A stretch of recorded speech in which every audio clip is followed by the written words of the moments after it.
kita nggak punya bed gain, bokongnya ibu ini harus mepet di ini, di ujung sini. Kenapa? Kalau saya masangnya agak nengah nanti ini kena, ya kan? Jadi saya masangnya di sini. Ini permisi ibu tarik nafas panjang dari samping ya, buka, terus baru dibuka, baru dilihat porsinya. Gini. Nggak kelihatan kalau misalnya kelihatan di center. Nah, ini nanti kita lihat apakah ada luka lesi atau pengeluaran gitu ya. Jadi tadi kalau bagian porsionya ini kok ada lesinya, ada lukanya, ada yang lecet, berarti kita nggak bisa pasang IUD sekarang. Ini harus diobati dulu. Oke. Oh, ini porsionya bagus, nggak ada masalah. Caranya lepas ini ditutup dulu, ini baru dilepas. Satu, ini untuk pemeriksaan yang kedua. Tadi sudah genitalia eksternal, kedua inspekulum. Baru setelah itu kita manual. Ibu, saya masukkan jarinya, ibu tarik nafas panjang, jarinya gini, obstetrik ya. Ini satu dulu masuk, ini gini. Boleh juga kalau kayak gini, tapi kalau saya senangnya kayak gini. Kalau kayak gini nambahin masuk aja, maksudnya nambah, kita semakin banyak memasukkan suatu ke dalam vulva gitu. Ini dibuka, ibu tarik nafas panjang, satu masuk, satu nyusul, udah toh sampai. Nah, ini tangan kirinya kan di manual, pindah ke tundus. Ini tundusnya orang kalau nggak hamil itu mana di atas simfisis pubis, cuma segitu. Tapi kalau kamu itu ngerabanya, kok ini kok tinggi banget ya, misalnya sampai 2 jari di atas simfisis pubis, ya bisa jadi itu karena masa atau karena hamil. Nah, yang kita raba di sini apa? Ya kita raba di vaginanya, oh hangat, ya namanya hangat, licin. Kemudian ini kita goyang, gini. Ini kan kita fiksasi, ini kita goyang, yang digoyang itu yang di dalam. Ada sakit nggak bu? Gitu. Enggak, misalnya. Terus sama kita yang paling penting adalah posisi uterusnya. Oh, ini posisi uterusnya adalah antefleksi, seperti itu. Nah, tadi satu, sebelum kita pemeriksaan genitalia eksternal harusnya itu raba dulu abdomennya. Kurang ya? Raba abdomen, genitalia eksternal, inspekulo, baru manual. Nah, ini selesai toh, tutupin dulu ibunya. Kita kan tadi pakai sarung tangan, kita lepas. Nah, di situ kita baru melakukan, ini baru termasuk penapisan loh ya. Ini pemeriksaan objektif. Tadi hasilnya gimana? Oh, normal semua, dari anamnesa nggak ada masalah, dari objektif tidak ada masalah. Berarti kita bisa lanjutkan pasang IUD. Nah, ini kita masukkan apa namanya pasanya sebenarnya nggak kayak gini sih. Ini dikasih betadine, ini misalnya tak ganti ya. Nah, kalau kita sendiri, kita bisa memperkirakan dulu ukuran rahim. Nah, untuk ukuran rahim itu dari sini ke sini, itu kalau orang Indonesia normalnya 6 sampai 7 cm gitu ya. Tapi kemungkinan ada yang lebih pendek. Kalau orang yang sudah banyak bersalin, multigrande parah, mungkin juga ini lebih panjang gitu loh. Ya, jadi kalau maksa dipasang IUD, kejadian ekspulsi atau copot sendirinya itu besar. Makanya kita ukur. Nah, caranya, ini kan IUD tadi sudah jelas. Kita lihat expired date-nya kapan. Misalnya sekarang itu bulan 6 toh, tahun 2022. Misalnya ini kadaluarsanya 2207, berarti kan tinggal 1 bulan. Ya. Ini boleh dipasang nggak? Ini dipakainya berapa tahun? 5 tahun itu yang Novate. Novate juga ada yang 3 tahun, tergantung jenis IUD-nya. Di sini nanti Anda baca aja. Nah kalau andalan ini dia bisa digunakan selama 10 tahun. Ada juga yang 8 tahun. Jadi macam-macam merek beda-beda. Kita sesuaikan dengan pilihan pasiennya juga, dengan ketersediaan stok kita. Jadi jangan semua dipukul rata. Oh kalau IUD itu 5 tahun, 5 tahun itu yang Novate. Nah kembali lagi ke pertanyaan saya. Kalau tadi misalnya kadaluarsanya 07 2022, sekarang 06 2022 boleh dipasang nggak? Boleh. Ini tuh kadaluarsa kalau di luar kayak gitu. Jadi ini boleh dipakai. Nah kalau sekarang bayangkan kalau misalnya dia kan ada waktunya ya, katakan ini misalnya 2025 bulan 05, sekarang 2022. Kalau saya pasang dia 5 tahun berarti dia kadaluarsa di dalam dong, benar nggak? Jadi ini adalah kadaluarsa saat dia di luar. Nah caranya setelah kita cek, oh ini belum kadaluarsa ya, kondisinya masih bagus kan, ini harusnya kemasannya masih rapat ya, ini toh. Kalau kemasannya baru itu gini, ini kalau modelnya ini loh ya, kalau modelnya CU ya, ini kan kalau andalan tuh merek ini masih murah. Kalau yang lebih mahal itu Novate. Novate itu IUD-nya aja kalau nggak salah 500.000. Ini yang non hormonal. Kalau yang hormonal ada mereknya namanya Mirena, IUD-nya aja 2,5 juta. Gitu. Belum dengan jasa. Biasanya yang masang hanya dokter SPOB. Ini kalau kemasan baru tuh kayak gini.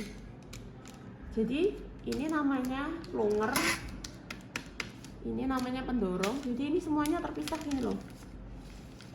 Ini IUD-nya, ini benangnya, ya kan? Terus caranya kita harus masukkan dulu lengan ini IUD-nya ke dalam tabung inserter beserta lengannya. Nah, caranya gimana? Ini kita pasang dulu. Kita masangnya di tempat yang datar dan keras, jadi jangan di atas kasur. Kan datar dan keras. Terus caranya ini kita tarik, ya kan? Oh sorry, kalau asli itu kayak gini. Lupa saya. Kalau asli itu ininya udah di dalam, tapi lengannya belum di dalam. Jadi kayak gini loh. Ini kalau asli yang baru maksudnya, masang segel itu kayak gini. Kan udah kita buka, terus pendorongnya kan kita masukkan. Kalau Novate beda lagi. Kalau Novate nggak usah dimasukkan kayak gini. Caranya narik, benangnya tinggal ditarik karena benangnya panjang banget. Cuma di sini nggak ada. Mau saya praktekin gimana? Kayak gini kan. Terus ini kita tarik ke sini. Jadi di sini tuh dikasih sela nih. Setelah itu kedua apa ini? Lengannya IUD ini lengan ya. Lengan IUD itu kita pegang aja, bukan kita nekuk, kita pegang aja. Nah kita nekuknya itu ini agak kita jungkitkan, kita nekuknya itu dari ini dijungkitkan terus didorong. Baru kan nanti setelah itu masuk. Hah? Bisa ulangi Pak? Bisa. Ini ditarik dulu, dikasih sela. Iya. Terus ini dipegang sayapnya, ini agak dijungkitkan, terus ini kita dorong, nutup toh, nangkup, terus baru kita pasang. Jadi bukan ini yang kita tekukkan. Kalau ini kita paksa, kita tekukkan, ini plastik, nanti plastiknya bisa apa tuh pecah gitu loh. Padahal ini kan harusnya steril. Terus pastikan ini lehernya, leher birunya itu tidur kayak gini, nggak boleh kebalik gini. Terus ini kan ada angkanya tuh, ya nggak? Oh ini kalau misalnya kayak gini, oh lah ini tuh belum bener, ini caranya gimana? Jadi ini diputar, nggak boleh kayak gini, ulangin. Terus ini leher birunya kan diputar kayak gini. Kok diputar kok langsung? Ya berarti ini diputar dulu. Kurang lebih kalau ukuran orang Indonesia 7 ya. Nah, kayak gini. Ini 7 diukur kan udah ada sentinya. Ya toh 7. Sesuai dengan ukuran kemungkinan. Kita kan belum ukur, nanti kita ukur. Perkiraannya panjang uterusnya itu 7 cm untuk orang wanita Indonesia. Terus ini kita kita buka lagi dan kita pasang spekulum lagi. Jadi kalau sesuai teori pemasangan IUD itu 2 kali pasang spekulum. Tapi kalau di kenyataan 1 kali pasang. Ini lebih besar ya. Oh ya, ini ada ukurannya, jadi kita sesuaikan aja. Kalau orangnya itu biasanya ya, kalau orangnya gemuk itu kadang kita harus pakai yang panjang karena jarak antara sini sampai sana sampai porsinya itu agak jauh gitu. Oke, ibu ini saya pasang lagi, ibu tarik nafas panjang ya bu ya. Kalau mau nggak sakit, mengurangi sakit ini diolesi jeli. Olesi jeli. Nah, nggak kelihatan kan? Coba senterin, ada flashnya. Kemudian kelihatan nggak hasilnya? Kelihatan. Setelah itu kita bersihkan. Nih, misalnya kita bersihkan, dia bersih ya udah langsung pakai ini boleh. Tapi kok aduh kok banyak keputihan ya? Keputihannya putih. Ya udah ini masuk dulu. Masuknya ini namanya klem lengkung. Tangan kiri saya tetap megang. Klem lengkungnya itu gini monggo. Mana? Nah. Ini megangnya. Gini. Tangan saya tuh seperti ini, bukan gini. Gini ya. Ini jempol, ini jari manis. Bersihkan dulu. Seberapa banyak? Sesuai kebutuhan. Ya. Kemudian yang ini kita pakaiin ditasin. Nah ini harusnya tuh no touchnya itu nggak boleh nyentuh. Ini tuh nyentuh luar terus masukkan, berarti kan saya membawa kuman masuk. Ya, harusnya ini lebih kecil, bentuknya nggak kayak gini. Ini, dah. Setelah itu ini nanti masih kita pakai lagi. Kemudian kita akan jepit porsionya. Ini namanya tenakulum. Saya sekali lagi saya megangnya kayak gini terus. Buka. Ini kok kaku banget. Nah ini masuknya nggak boleh buka, masuknya nutup. Mbak di tasnya flash mbak. Kemudian ini fungsinya untuk kita jepit porsio di arah jam 11 atau jam ini nggak kelihatan. Ini kan, ini tangan kiri saya di sini loh ya. Tangan kiri saya sini, ini masuk kan. Nah ini loh vagina itu kan segini lah. Ini tuh dinding vagina. Terus nanti ini jepit di arah jam 1. Ini di sini kan, atau di sini boleh. Yang penting nggak di tengah jam 12. Karena kalau jam 12 sini ada pembuluh darah yang besar. Pokoknya hindari lurus, tekan lurus. Sakit nggak? Mules rasanya. Begini. Ya ini dikunci, kalau udah ditarik. Kenapa kok harus saya tarik? Ya mbak, lihatin mbak. Ya ini fungsinya adalah untuk meluruskan. Kalau tadi kan dia ini nekok depan atau nekok belakang. Iya. Nah sekarang ini kita tarik kan jadi lurus. Otomatis ini gini. Baru nanti kita masukkan. Oh salah, lah kita belum mengukur. Ini fungsinya untuk mengukur dulu. Nanti lurus, terus kita masukkan.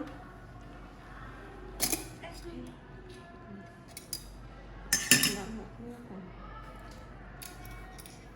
Ini ya loh mau lepas.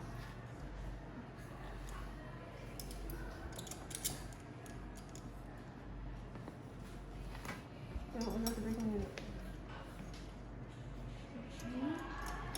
Ini soalnya udah dijepit banyak. Ininya jangan sampai gigi ketiga ya.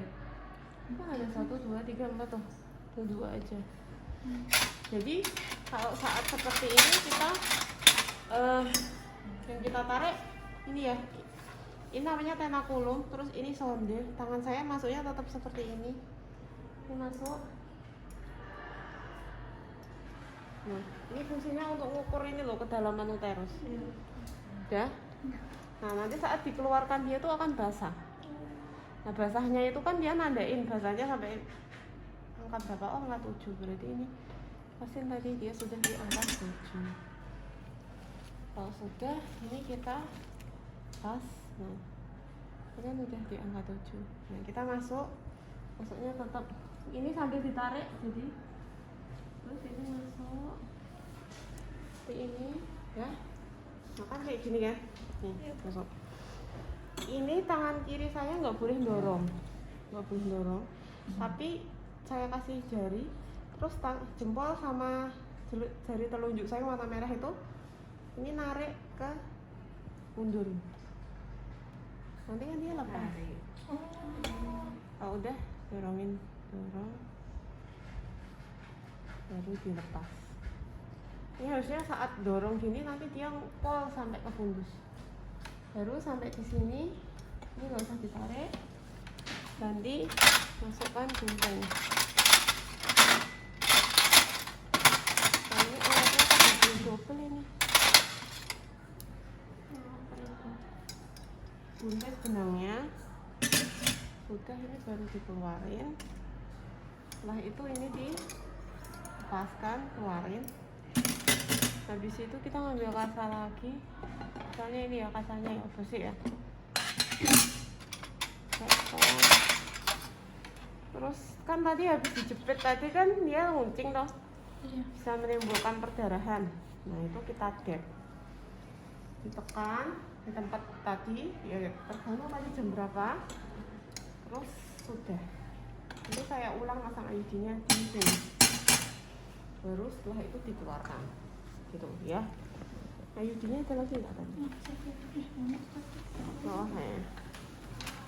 Iya. Nah, ini saya. Nah tadi kalau caranya mau ngajuin, ini gimana? Ini toh? Iya. Dipegang, maju mundur gini. Misalnya ini 7. Kadang 6,5, kadang 7 gitu. Ini langsung saya masukkan aja, yang penting saya tahu cara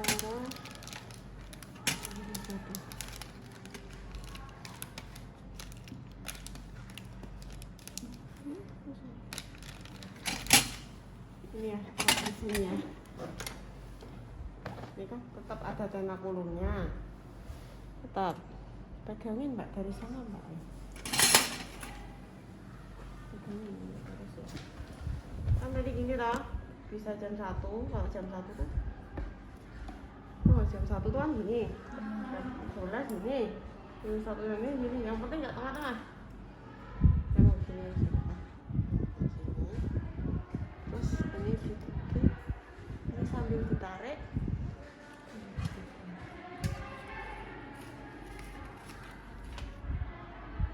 Ini nggak pas loh, harusnya kan ini dipasin tadi. Nah kayak gini, ini masuk atau terus ini diem aja. Ini loh, jari ani saya diem aja, jari jempol sama jari telunjuk tarik ke belakang, namanya withdrawal. Lengannya kan terlepas, terus dorong sampai di sini, dipotong benangnya kayak gitu. Nanti kan sisa benangnya yang panjang tapi masuknya ke sini ya kan, baru kita keluarkan ini, kita keluarkan. Nah tadi bekas ininya di dep gitu. Itu namanya withdrawal. Sekali lagi withdrawalnya nggak boleh salah. Ini sekarang nggak saya masukin ke situ biar anda lebih jelas.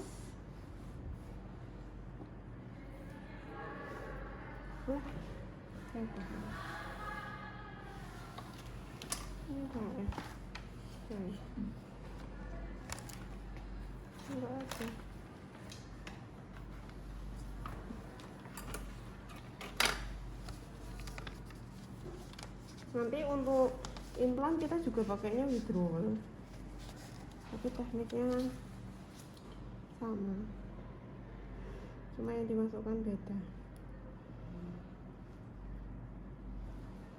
Nah kalau IUD Novate itu benangnya ini nggak pakai pendorong, jadi benangnya itu panjang banget sampai sini. Nanti dia masukkannya tuh bukan kayak gini posisinya, tapi kebalik. Jadi sayapnya kan kalau ini gini nangkok, kalau itu tuh gini nangkok Pak. Berarti kayak angkat tangan gitu ya? Cuma ini kalau saya praktekkan gitu takutnya ini patah, kan berkebalikan toh. Iya. Nah ini kan nanti masuk loh, masuk kayak gitu kan. Setelah udah masuk kan, ini saya kan masuk ke sini. Ini itu nggak boleh dorong, nggak boleh dorong sama keluar, nggak boleh. Sekali lagi tidak boleh dorong. Jadi ini memang pendorong tapi fungsinya bukan untuk dorong, tapi kita dorongnya justru dengan melepaskan lengannya. Kalau tadi kan kita, kalau dorong yang saya lakukan barusan kan kita dorong badannya si Ayudi.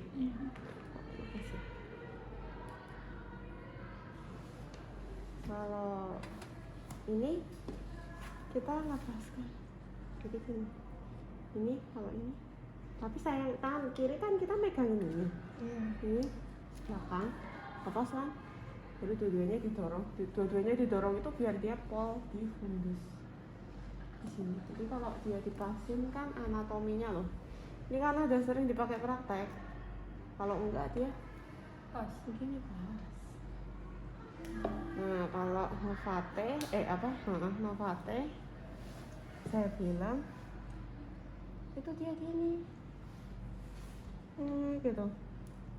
Nah kayak gini, kayak ininya tuh panjang, jadi ini kan cuma sampai sini, nggak bisa. Jadi saat dia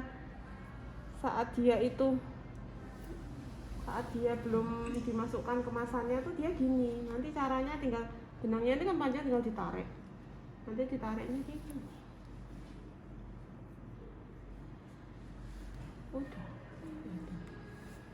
Terus cara ngeluarinnya ya kan dia ada pendorongnya, terus nanti tinggal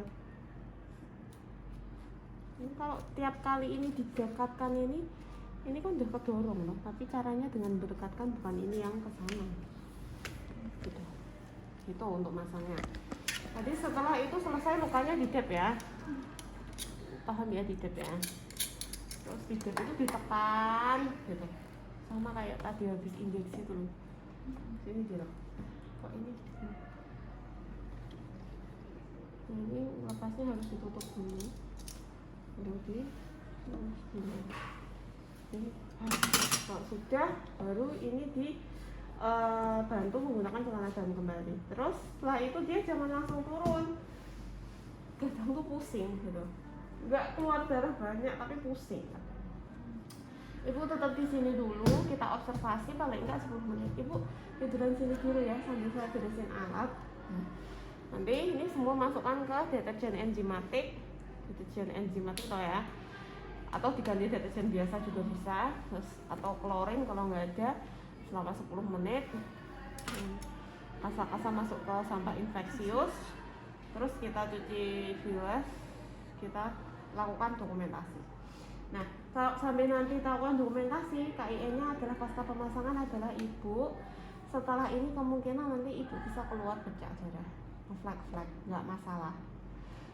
Terkadang IUD ini dikenali sebagai benda asing. Jadi kalau orang habis nifas kan sudah berhenti, sama kan sebenarnya nifas itu kayak haid, cuma lebih lama. Nah nanti habis dipasang, misalnya dia nifas hari ke-38 gitu ya, itu kan kalau kayak darah haid sudah nggak merah lagi, udah tinggal putih-putih lokeanya, lokea alda. Dia kadang main lagi nggak apa-apa, karena dia dianggap sebagai benda asing. Jadi tubuh ini bereaksi kayak gitu, nggak apa-apa. Terus nanti ibu kontrol lagi 1 minggu. Jadi untuk kontrol benang itu 1 minggu ya. Sebentar, 1 minggu. Kemudian ini langsung efektif ya. Ini langsung efektif ya. Jadi nggak pakai nunggu. Misalnya hari ini itu nggak haid, malam gitu misalnya tidak ada flek, dia mau berhubungan boleh. Jadi dia langsung efektif, langsung efektif mencegah kehamilan. Tapi tidak mengganggu yang robekan sakit tuh ya, Bu? Enggak, makanya tadi kan disampaikan kalau nggak ada flek. Tapi kalau ada flek, berarti kan ada luka. Ya jangan. Yang jelas dia langsung bekerja efektif, tidak perlu pakai perlindungan gitu loh. Nah makanya dia disarankan kalau pasang, misalnya haid hari pertama, kedua, ketiga, misalnya dia haid hari kedua, dia haidnya 7 hari, berarti nanti selesai haid kan bisa langsung berhubungan, maksudnya gitu loh. Iya. Atau haid hari kelima pun kan nggak apa-apa, ini lukanya tuh kecil. Makanya tadi saya bilang jangan di jam 12, jangan sampai gini gitu ya.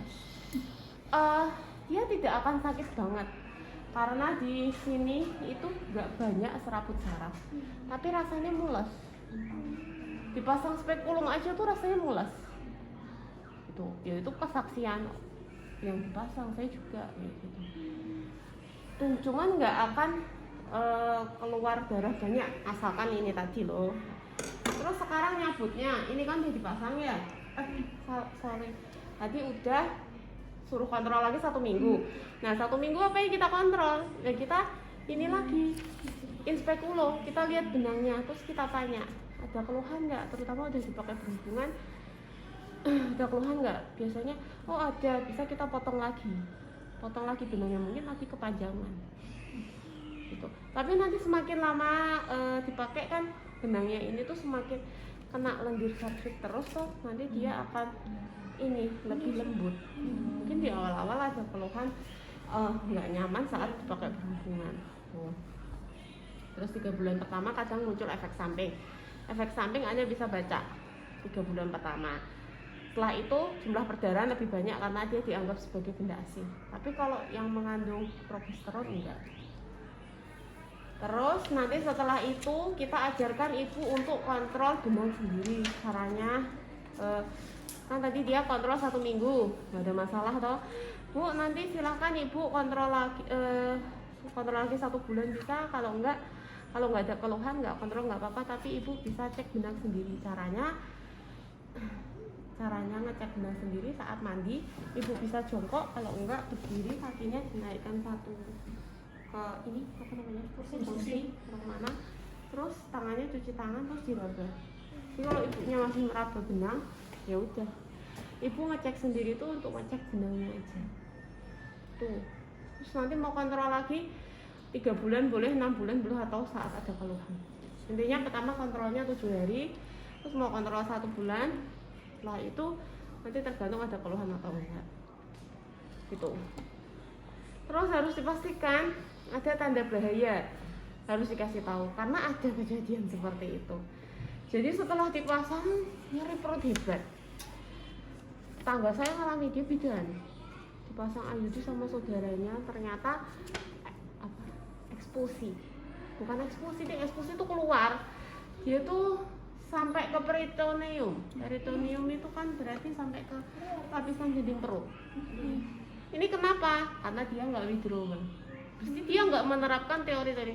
Kalau teori ini dia ditarik pakai tenakulum, dia merasakan. Terus saat kita masang beneran itu, saat dia sudah sampai puncak sini, itu tuh kerasa deg gitu loh. Tapi kalau dipaksa lagi bisa aja ininya sampai nancep.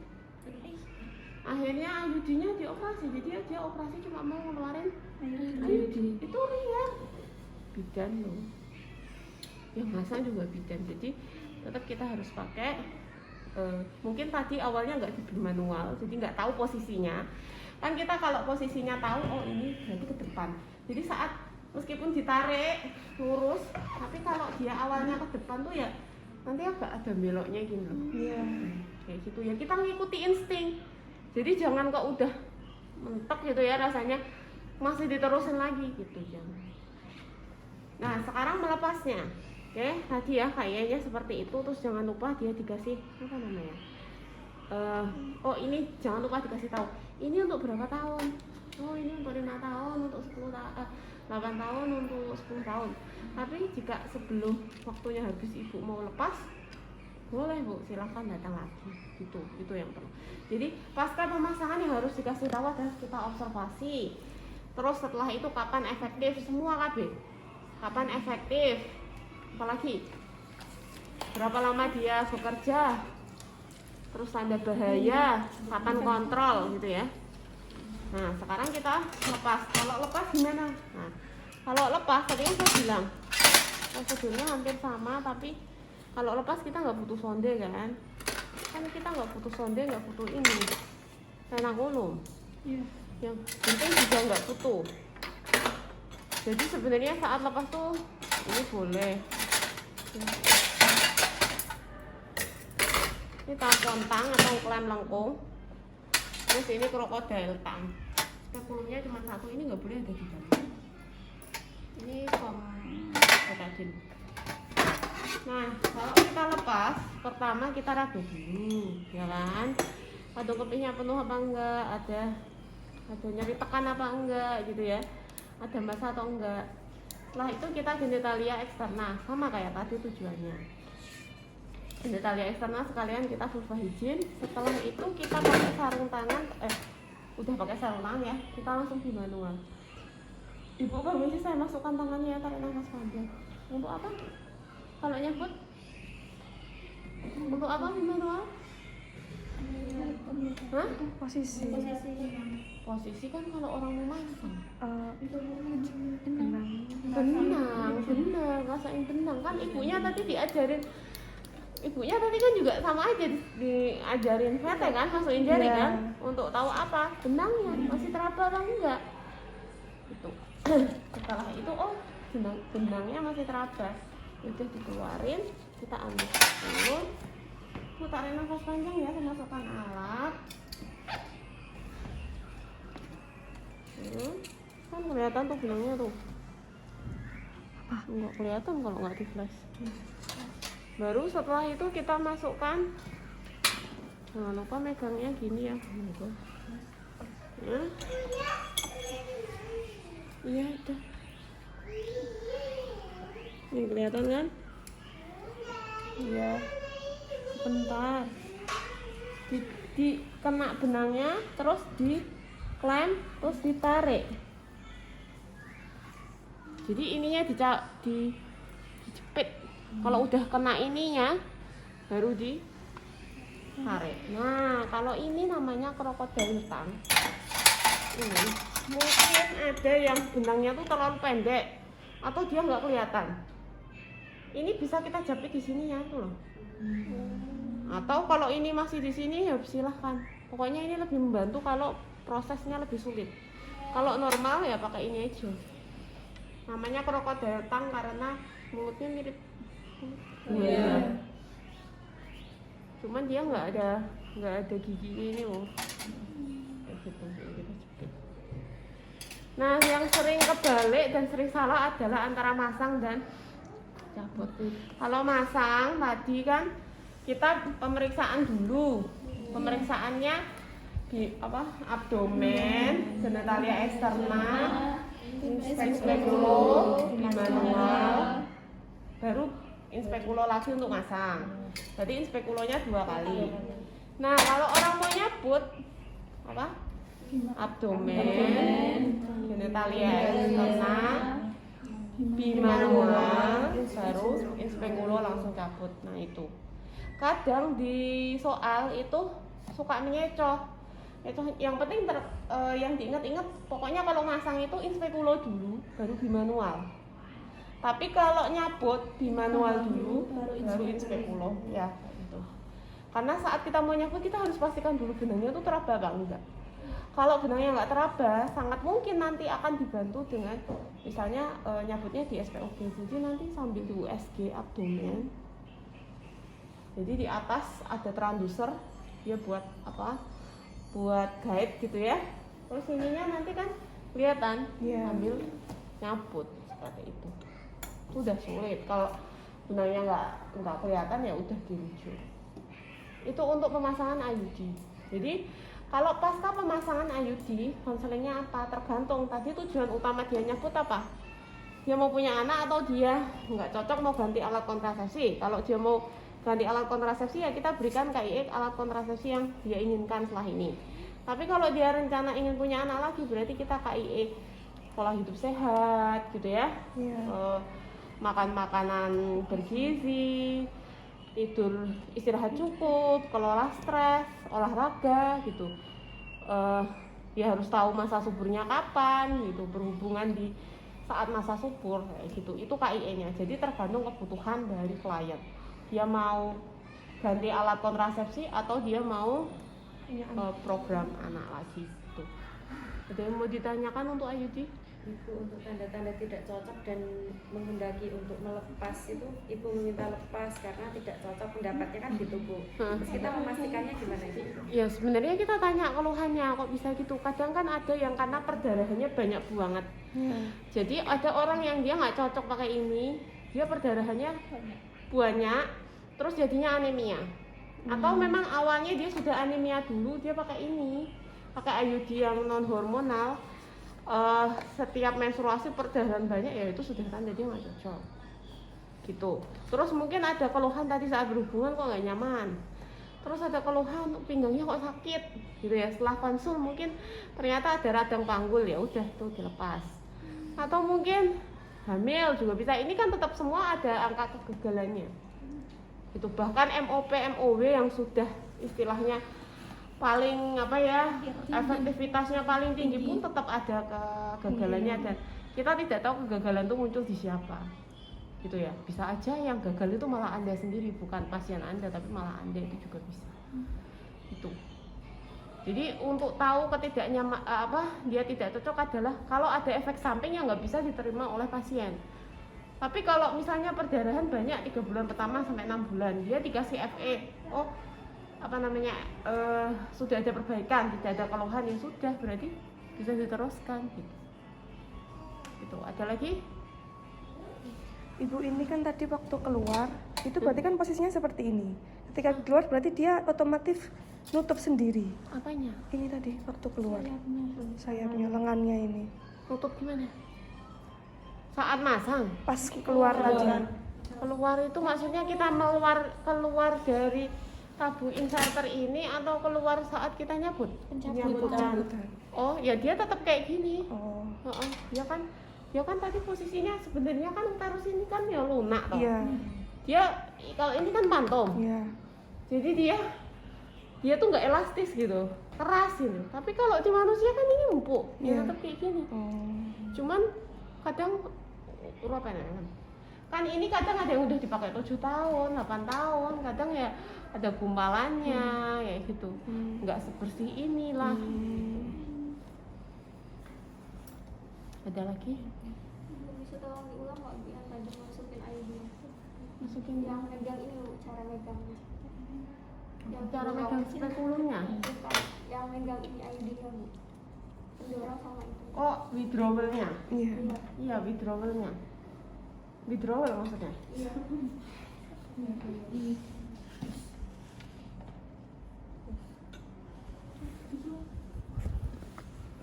Ini jam berapa ya? Pokoknya nanti biar nggak